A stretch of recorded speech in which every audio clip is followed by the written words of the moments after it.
वो इंसान जो गुनाह करता था, मासियत, जुर्म, कुफ्र, शिर्क, निफाक, उसकी जिंदगी उसमें गुजरी। इस शख्स की मौत कैसी आती वो भी देखिए, इसका सफर आखिरत स्टार्ट कैसा होता वो भी देखते हैं हम। अल्लाह रब्बुल इज्जत हम पर रहम करे और हमारी हिफाजत करे। बहुत सख्त सफर है। वैसे मौत की हौलनाकी कितनी खतरनाक थी, लेकिन एक जो गुनाहगार इंसान होता है उसके पास फरिश्ते जब उसकी रूह का वक्त आता है, पहले तो कहता मोहलत दी जाए, छूट, ढील दी जाए, कहा जाता ढील नहीं है। उसके बाद फरिश्ते जो कि इंतहाई घटिया सूरतों में, बुरी सूरतों में आते हैं और इंतहाई बदबूदार टाट का एक उसके लिए कफन लाते हैं और लाने के बाद कहते हैं कि ऐ मग़ज़ूब रूह, अल्लाह का तुझ पर गज़ब होने वाला है, तूने गुनाह और मासियत के, निकल, तेरा मुकाम ये। चूंकि जैसा नेक आदमी को बशारत दी जाती है, इसको इसका मुकाम के ताल्लुक से बशारत दी जाती है, निकल, तुझे यहां जाना है। और वो गुनाहगार इंसान कहता है कि नहीं, मैं नहीं निकलूंगा। उसकी रूह जिस्म के अंदर जाती है। जब रूह अंदर जाती है तो उसी माहौल की, उसी हालत की एक तस्वीर अल्लाह ने बयान की और कहा वन्नाज़ियाति ग़रक़ा, क़स्मन फरिश्तों की जो रूहों को जिस्म में डूब डूब कर गौते लगा लगा कर खींच कर निकालते हैं। चूंकि उसकी रूह बाहर आना नहीं चाहेंगी, वो अंदर जाएंगी और ये फरिश्ते अंदर जा के रूह को निकालेंगे। और इसी बात को अल्लाह रब्बुल इज्जत ने सूरह अनाम सूरह नंबर 6 आयत नंबर 93 में देखिए कैसा बयान किया। अल्लाह फरमाता है, ऐ नबी कि अगर तुम देखते जब जालिमों की मौत का वक्त करीब आता है, ठीक है, और वो मौत की झांकनी में जाकर फंसते हैं, सकरात में होते हैं, तो फरिश्ते उनके पास जाते हैं, मलाइकतु बासितु अयदीहिम, और अपने हाथों को बड़ा बड़ा कर खींचते हैं उसकी रूह को, निकल। चूंकि एक नहीं कई फरिश्ते आते, याद रखें, निकल, उसको खींचते हैं। अब तुम्हें बताया जाएगा कैसा अजाब तुम्हें मिलता है उन बातों के लिए जो तुम अल्लाह के ताल्लुक से बगैर इल्म के बक दिया करते थे। निकलो बाहर। अब तो फरिश्ते डूब डूब कर निकालेंगे, फरिश्ते खींच कर निकालेंगे। वो सफर के लिए राजी नहीं होंगी वो रूह, वो अंदर घुसेंगी। फरिश्ते जब निकालेंगे, नबी अकरम सल्लल्लाहु अलैहि वसल्लम फरमाया कैसी तकलीफ होंगी उस शख्स को जिसकी रूह, जो गुनाहगार होगा, जैसे एक भेड़ हो, भेड़ समझते ना, शीप, भेड़ हो, उसकी ऊन कितनी गुत्थियां होती है उसमें, वो अगर गीली हो और उस पर कोई कांटेदार छड़ी ले और उसको घुमाए जिसमें बाल अटक जाए और फिर उसको खींच कर निकाले, उस किस्म की शदीद तकलीफ वो महसूस करता है। और उसकी जिल्द जो है जैसा निकलती है, तकलीफ महसूस करता है और तकलीफ महसूस करता है। लेकिन उसे फरिश्ते निकालते हैं, बदबूदार निहायती गंदे टाट के अंदर उसे लपेटते हैं। लपेटने के बाद पहले आसमान पे ले जाते हैं। पहले आसमान के फरिश्ते कहते हैं इस मग़ज़ूब रूह के लिए आसमान के दरवाजे नहीं खोले जाएंगे, वापस चली जाओ। और इस इंसान को फरिश्ते इंतहाई घटिया घटिया नामों से पुकारेंगे जिससे दुनिया में चिढ़ता था और नफरत करता था। खबर में आने के बाद वही हौलनाकी, मुनकर और नकीर जाहिर होंगे जिनकी आवाज बिजली की कड़क जैसी होंगी और आकर सवाल करेंगे उससे और कहेंगे मन रब्बुका, तेरा रब कौन था? काफिर कहेगा हा ला अदरी, मुझे नहीं पता मेरा रब कौन था, मुझे नहीं पता, जवाब नहीं दे पाएगा। दूसरा सवाल होगा मन नबीयुका, नबी कौन थे, तेरा नबी कौन है? काफिर कहेंगे हा ला अदरी, मुझे तो नहीं मालूम कौन मेरे नबी है, जवाब नहीं दे पाएंगे। तीसरा जो सवाल मा दीनुका, तेरा दीन क्या है? काफिर कहेगा हा ला अदरी, मुझे इसका भी जवाब नहीं मालूम। उसके बाद वो जवाब नहीं दे पाएगा कोई चीज का, मतलब तीनों सवालात में वो फेल जाएगा। और उसके बाद फरिश्ते एक खिड़की खोली जाएंगी, जन्नत दिखाई जाएंगी और कहा जाएगा ये वो चीज है जिससे तू महरूम रहा। और एक खिड़की खोली जाएंगी, जहन्नुम में उसका मुकाम बताया जाएगा और कहा जाएगा ये वो मुकाम है जहां तुझे जाना है। और वो शख्स, वो उसकी रूह कहेंगी अल्लाह क़यामत तू कभी कायम मत कर, क्योंकि अभी ये तकलीफ है, वो मुकाम कितना सख्त होगा, ठीक है, क़यामत कायम ना कर। और एक आंख का बिस्तर उसके लिए लाया जाएगा, आंख का लिबास, फायर का उसके लिए एक बिस्तर, आंख का लिबास लाया जाएगा और वो लिबास उसको पहना दिया जाएगा। उससे अब आंख के बिस्तर पे सोना है, आंख का लिबास पहनना है। जब उसे लिटाया जाएगा, एक इंतहाई बदसूरत किस्म का इंसान उसकी खबर में आएगा। वो कहेगा तुम कौन हो? वो कहेगा मैं तेरे आमाल हूँ जो तू दुनिया में किया करता था, अल्लाह की तरफ से हुक्म, इसका नाम सिज्जीन में, इसका नाम रजिस्टर में इंदराज कर लो, रजिस्टर में लिख लो। सिज्जीन में उन लोगों के रजिस्टर में जो गुनाहगारों का रजिस्टर है, जो कैद खाना है, जो जेल है, उसमें इसका नाम लिख दो, उसका नाम रजिस्टर कर लिया जाएगा उस मामले में। और वो क़यामत तक तकलीफ के अंदर लेटने वाला है। इन मरहलों पे थोड़ा गौर कीजिए, कैसा अजीब सफर है, कैसी खतरनाक इब्तिदा है। और हमारी इसके लिए क्या तैयारी है, ये सोचना सबसे इंपॉर्टेंट पॉइंट है, सबसे अहम मामला है, ये नुक्ता सबसे अहम है। आज दुनिया की जिंदगी में हम इतने गर्क हैं कि हमें कुछ नहीं समझ में आता सिवाय माल दौलत, बीवी बच्चे, घर जायदादें, अच्छी अच्छी गाड़ियां और स्टेटस और मुकाम। इसके अलावा हम कुछ नहीं करना चाहते। याद रखिए, कुछ नहीं करना चाहते हैं। ये सफर कैसे तय करेंगे? अगर आप एक सफर करके जाते हैं किसी दूसरे शहर में और उस होटल के अंदर गद्दा बराबर ना हो, रुई बराबर भरी ना हो, या फिर गद्दा स्पेशल टेक्नोलॉजी से अगर बना हुआ ना हो, तो सुबह उठ के हम कहते हैं पीठ साथ नहीं दे रही है, आज काम बराबर नहीं होगा। अंदाजा लगाइए उस चीज का जो गुनाहगार के साथ हो रही है। आंख का बिस्तर, आंख का लिबास, किस किस्म की तकलीफ है। तो इस सफर आखिरत को हम मामूली ना समझे। अगर इसके इब्तिदाई मरहले ऐसे हैं तो अगले मरहले कैसे होंगे हम अंदाजा लगा सकते हैं। याद रखिए। और अगर वो नेकोकार हो तो होता ये है कि खूबसूरत चेहरे वाले फरिश्ते आते हैं और इंतहाई खुशबूदार कफन उसके लिए लाया जाता है और उसके पास आते हैं, खड़े होते हैं और बशारतें देते हैं, खुशखबरियां सुनाते हैं। उसके रब ने उसके सफर आखिरत के बाद क्या देने का वादा किया है वो रखते हैं। उसकी रूह मचलती है और उसे अच्छे अच्छे नामों से पुकारते हैं, जिन अच्छे अच्छे नामों से वो दुनिया में पुकारा जाता था उसे मुबारकबाद देते हैं और उसको खुशखबरियां सुनाते हैं। जो ही वो रूह खुशखबरियां सुनती है वो मचलने लगती है सफर आखिरत की इब्तिदा के लिए और कहती है मुझे जल्दी से निकालो, मुझे जल्दी लेकर चलो ताकि मैं उस चीज को पालूं जो मेरे रब ने सफर आखिरत के बाद मेरे लिए रखी है और जो बशारत तुम लोग दे रहे हो। फिर फरिश्ते उसको खुशबूदार कफन में जो है कफनाते हैं। उसके बाद पहले आसमान की तरफ लेकर चलते हैं। जब पहले आसमान की तरफ लेकर चलते हैं तो पहले आसमान के फरिश्तों को इस रूह की जो नेक थी जिसका सफर आखिरत शुरू हुआ है खुशबू आ जाती है और उनको पहले से पता चल जाता है। जब वो आती है रूह, फरिश्ते लेकर आते हैं तो पहले आसमान के फरिश्ते दरवाजे खोलते हैं, आसमान के इस्तकबाल करते हैं और कहते हैं कि मुबारक हो तुमको, अल्लाह ने तुम्हारे लिए इनामात लिखे रखे, आओ जो है ऐसी रूह जिसने नेक अमाल किए। और उस नेक इंसान की रूह को वो कबूल करते हैं, एक्सेप्ट करते हैं, खुशामदीद कहते हैं और उसको बशारतें देते हैं। और वो रूह जो है उस आसमान से लेकर पहले आसमान तक पहुंची है, खोले गए दरवाजे दूसरे आसमान की तरफ जाती है और हर मरहले में हर आसमान में यही बशारतें दी जाती है और वो खुश होती है और 7वें आसमान तक उसकी रूह ले जाई जाती है।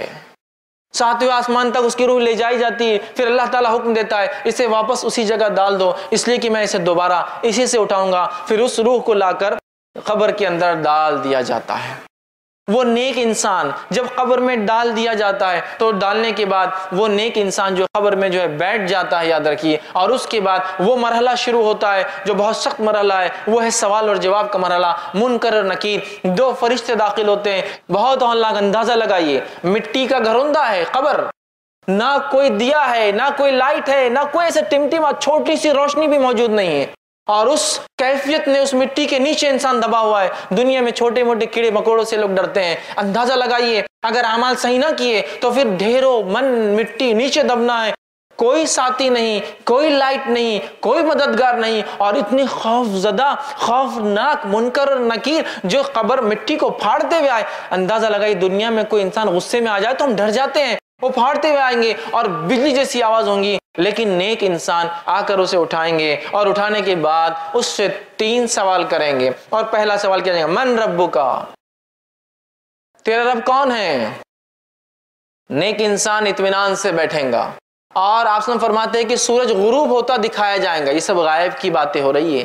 खबर के मामला सफर आखिरत पूरा गायब से मुताल्लिक है। सूरज डूबता हुआ दिखाया जाएगा। वो कहेंगे फरिश्तों सवालों के जवाब मैं बाद में देता हूँ, असर का वक्त जा रहा है, सूरज डूब रहा है, मैं नमाज पढ़ लेता हूँ। फरिश्ते बताएंगे ये खबर है, यहाँ नमाज की जरूरत नहीं। तो कहेंगे हाँ ठीक है, कंटिन्यू करो, आगे बात करते हैं। चूंकि वो दुनिया में नेकी का आदी था और बिलखुसूस नमाज का आदी था, लिहाजा खबर में भी जब सूरज को डूबता हुआ देखता है तो कह रहा है कि असर का वक्त जा रहा है, मैं पढ़ लेता हूँ। तो अंदाजा लगाइए नमाज के कितने फवायद हैं। बताया जाएगा नहीं खत्म हो गया, नमाज का अब सिलसिला नहीं है, अमाल खत्म हो गए, जो हो गए हो गए, अब तुम लिहाजा बैठो और जवाब दो। तो जब पहला सवाल किया जाएगा वो कहेगा मेरा रब अल्लाह है। दूसरा सवाल होगा मन नबीयू का, कौन है तुम्हारे नबी।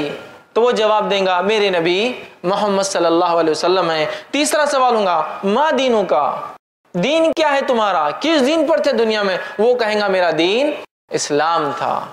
ये कहने के बाद जब एक नेक इंसान अपने सफर आखिरत के इब्तिदा में जो टेस्ट उसका होगा, जो ओरल उसका लिया जा रहा है, जो वाइवा उसका हो रहा है, उसमें अगर वो राइट आंसर्स देता है इन तीनों क्वेश्चंस के, तो नतीजा ये होगा फरिश्ते सवाल जवाब का सिलसिला खत्म कर देंगे। तीनों जवाब इसने दिया है और एक खिड़की खोली जाएंगी और जहन्नुम बताई जाएंगी और कहा जाएगा ये वो चीज है जिससे तेरे रब ने तुझे बचा लिया। वो बंदा शुक्र अदा करेगा और एक खिड़की खोली जाएंगी और बताया जाएगा ये तेरा मुकाम है जन्नत में, ये तेरा मुकाम है। वो रूह मचल उठेंगी और वो फरिश्तों से कहेगा नेक इंसान, ऐ फरिश्तों मुझे मोहल्लत दे दो, मैं जाके अपने रिश्तेदारों को बता देता हूँ ये मेरे रब ने नेकियों की वजह से दिया है। फरिश्ते कहेंगे लौटने का चांस, लौटने का जो है कोई जो है इसके अंदर इम्कान नहीं है, लिहाजा तुम इत्मीनान करो। और फिर वो इंसान दुआ करेंगे अल्लाह क़यामत जल्दी कायम कर, क्योंकि वो मुकाम मुझे चाहिए जो बताया गया मेरा वहाँ। और वो कहेंगे क़यामत जल्दी कायम कर अल्लाह, ताकि मैं उठूं उस रोज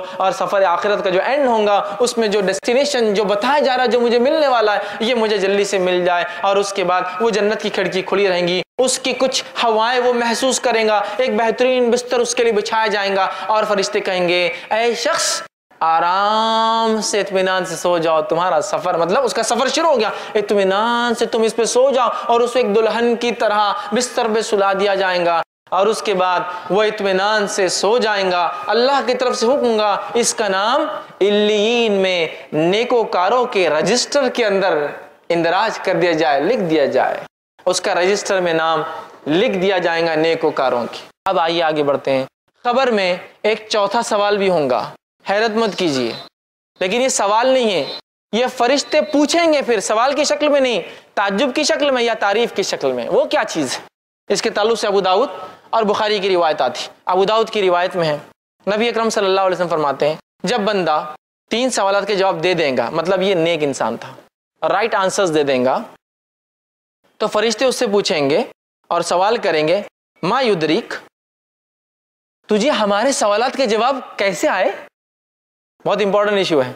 अगर जो लोग स्टूडेंट्स हैं स्कूल कॉलेज जाते एग्जाम्स देते हैं वो इस बात को समझ सकते हैं कि वाइवा में अगर कोई क्वेश्चन आने वाला है और वो क्वेश्चन का आंसर कहाँ मिलता है अगर पता चल जाए तो कितनी बड़ी बात होगी ना। वही बात हो रही। फरिश्ते पूछेंगे पता कैसे चला आपको ये 3 सवालात के ये 3 जवाब है? तब ऐसे सवाल करने वाले तो नेक इंसान क्या जवाब देंगे सुनिए। अल्लाह के रसूल सल्लल्लाहु अलैहि वसल्लम फरमाते हैं, ये मुस्नद अहमद की रिवायत का एक टुकड़ा एक हिस्सा है, आप फरमाते हैं क़राअतु किताब अल्लाह, मैंने अल्लाह की किताब पढ़ी थी, आमनतु भी, मैं उस पर ईमान लाया, वसद्दक़तु, और उसकी तस्दीक भी की थी मैंने कि हक है। मैंने अल्लाह की किताब पढ़ी, ईमान लाया और तस्दीक भी की। देखिए ईमान लाना है और तस्दीक करना एक चीज़ की, मानता हूँ मैं इस चीज़ को, मुझे यकीन है इस चीज़ पर, यकीन किया था, लिहाजा मुझे जवाब मिल गए। तो कहाँ है इन 3 सवालों के जवाब? अल्लाह की किताब में। कौन सी गाइड बुक में मिलेंगे आखिरत और आखिरत के सफर के सवालात के जवाब? कुरान में। इसको पढ़ना है।